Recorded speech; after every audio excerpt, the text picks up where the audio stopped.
Hey guys, welcome to कॉमर्सी पाठशाला। I hope कि आप लोग काफी अच्छे हो और आपकी एग्जाम की प्रिपरेशन भी बहुत अच्छे तरीके से चल रही है। तो ज्यादा समय मैं बर्बाद नहीं करूंगा। एज प्रॉमिस्ड हम लोग अब से जो है वीडियोस बनाना स्टार्ट कर दिए हैं डिफरेंट सब्जेक्ट्स के ऊपर, जो कि आपके एमकॉम से रिलेटेड है एंड काफी यूजफुल होंगे ये वीडियोस जून एग्जामिनेशन के लिए। आप जैसे कि स्क्रीन पे देख पा रहे हो जो नोट्स हमने बनाई है, मैं उसी से डायरेक्टली आपको ये वीडियोस बना करके आपके लिए बनाऊंगा, ताकि आपको काफी इजी रहे एग्जाम की प्रिपरेशन करने के लिए। एंड ये वीडियोस बहुत इंपॉर्टेंट होगी अगर आप इस सेमेस्टर में एग्जाम देने की प्लानिंग कर रहे हैं। तो चलिए फिर शुरू करते हैं बिना समय बर्बाद किए। सबसे जो पहला क्वेश्चन है MCO 1 का जो हम लोग डिस्कस करेंगे इस वीडियो में, वो है what is management, discuss the functions and roles of management. तो चलिए फिर शुरू करते हैं। मैनेजमेंट क्या है एंड उसके फंक्शंस एंड रोल्स के बारे में बात करेंगे, मैनेजर्स के। तो चलिए फिर शुरू करते हैं। Meaning of management. So management can be defined as the process of planning, organizing, directing and controlling resources, है ना, to achieve organizational goals। देखो बहुत ही सिंपल सा प्रोसेस है। मैनेजमेंट को जो है इसको हम लोग डिफाइन कर सकते हैं एज द प्रोसेस, क्योंकि मैनेजमेंट एक प्रोसेस है, एक डायनामिक प्रोसेस है जो कि कॉन्टिन्यूअस चलते रहता है। इस प्रोसेस में सबसे पहले क्या करना होता है, सबसे पहले हम लोग प्लानिंग करते हैं कि चीजों को कैसे करना है, देन उसके बाद ऑर्गेनाइज करते हैं, है ना, कि कौन करेगा, कैसे करेगा, कब करेगा। फिर डायरेक्ट करते हैं कि भाई ऐसे ऐसे करके करना है। फिर उसको कंट्रोल करते हैं। जब डायरेक्शन हो जाता है, लोग जब काम करना स्टार्ट कर देते हैं, तो फिर उसको हम कंट्रोल करते हैं ताकि वो काम ठीक तरीके से हो पाए। और कंट्रोल क्या करते हैं, रिसोर्सेज को कंट्रोल करते हैं, जैसे कि ह्यूमन रिसोर्स हो गया, फाइनेंशियल रिसोर्स हो गया, फिजिकल एंड इंफॉर्मेशन रिसोर्स हो गया। इनको अच्छे तरीके से मैनेज किया जाता है, कंट्रोल किया जाता है, ताकि आप अपने ऑर्गेनाइजेशनल जो गोल्स हैं, जो आपके ऑर्गेनाइजेशन के गोल्स हैं, उसको आप इफेक्टिवली एंड एफिशिएंटली आप इसको अचीव कर पाओ।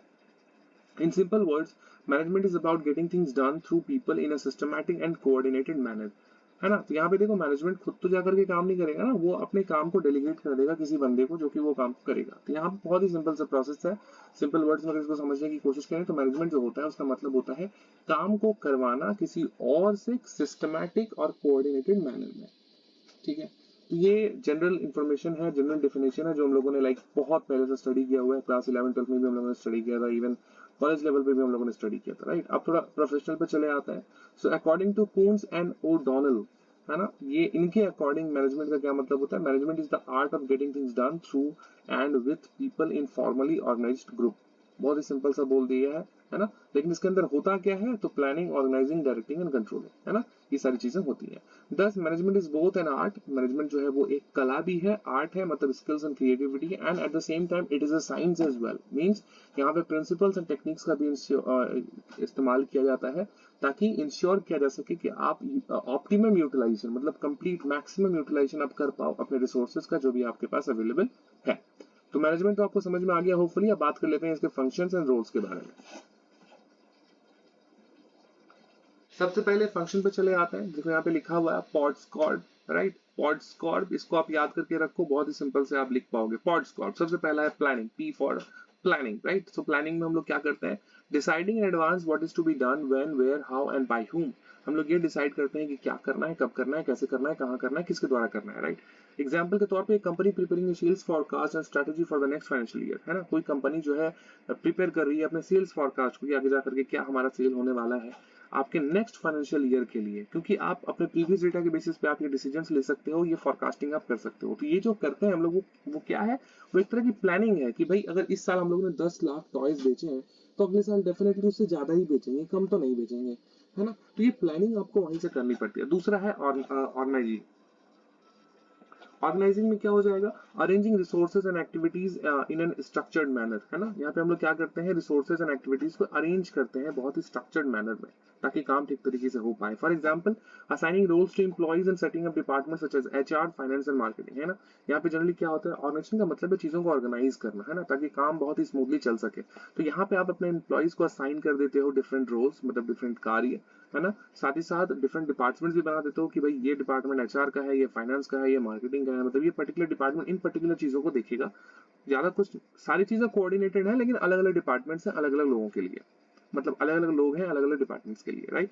स्टाफिंग, अब जब डिपार्टमेंट बन गया तो भाई वहां पे लोग भी तो आपको रिक्रूट करने पड़ेंगे ना, या फिर जो लोग छोड़ के जाएंगे, या फिर जो लोग आपको नए रिक्रूटमेंट की जरूरत पड़ेगी, तो हम लोग रिक्रूटमेंट कैसे करना है, लोग स्टाफिंग के थ्रू करते हैं, राइट। तो स्टाफिंग देखो, पॉड्स कॉर्प हम लोग बोल रहे थे ना, तो ये S वहां से आ गया, स्टाफिंग।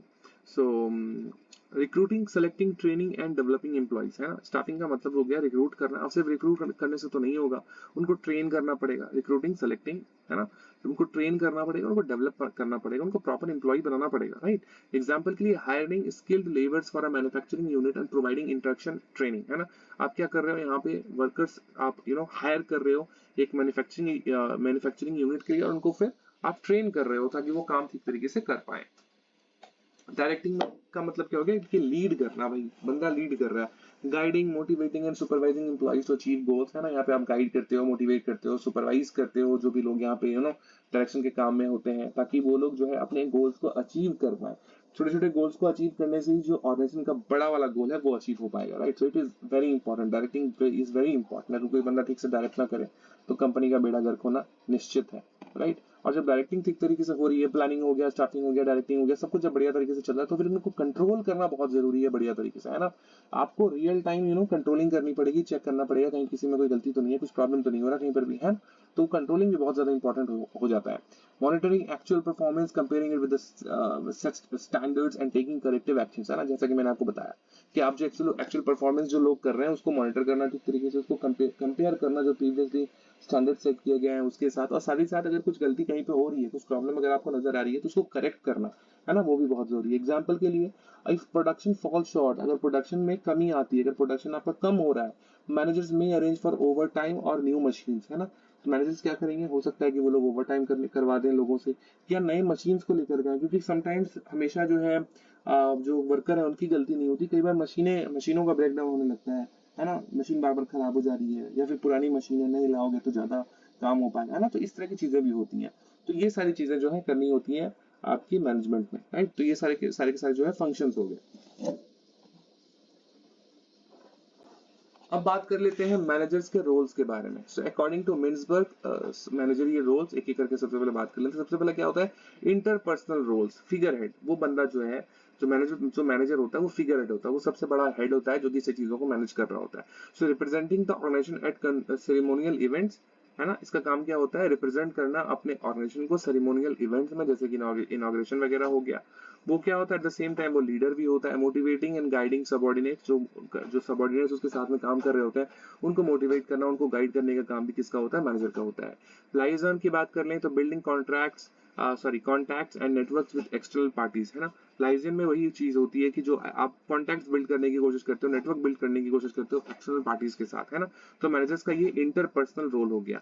अब बात कर लेते हैं इसके इंफॉर्मेशनल रोल के बारे में। तो यहाँ पे सबसे पहला क्या है, मॉनिटर है। सो भाई collecting information from internal and external environment. तो मैनेजर जो है बाहर की इन्फॉर्मेशन और अंदर की इन्फॉर्मेशन को एक जगह पे इकट्ठा करता है।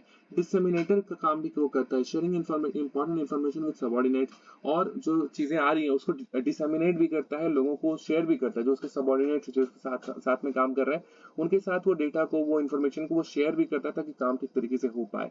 वो स्पोक्स पर्सन का भी काम करता है, इंफॉर्मेशन रोल्स में स्पोक्स पर्सन का भी काम करता है। तो जैसे सपोज कोई मतलब कुछ प्रेस कॉन्फ्रेंस हो गया, कुछ हो गया, तो वहां पे जो भी आप चीजें सवाल पूछोगे तो उसका आंसर कौन देगा, उस कंपनी का मैनेजर ही देगा, राइट।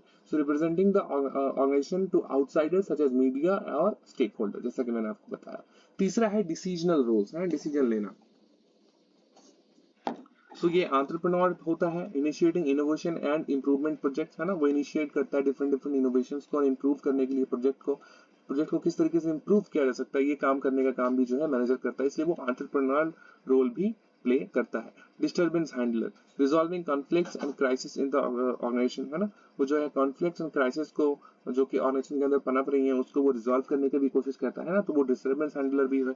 रिसोर्स एलोकेटर भी है, जो भी रिसोर्सेज आपके पास हैं, चाहे पैसे हो, लोग हो, चाहे टाइम हो गया, इसको आप किस तरीके से एलोकेट करोगे, ये काम भी मैनेजर का होता है। नेगोशिएटर, किस तरीके से किसके साथ कैसे बात करनी है, कैसे नेगोशिएट करना है चीजों को, कैसे चीजों को अपने फेवर में लेकर के आना है, ये काम भी मैनेजर का होता है। तो नेगोशिएटर का काम भी वो करता है। Engaging in negotiations with unions, clients and suppliers.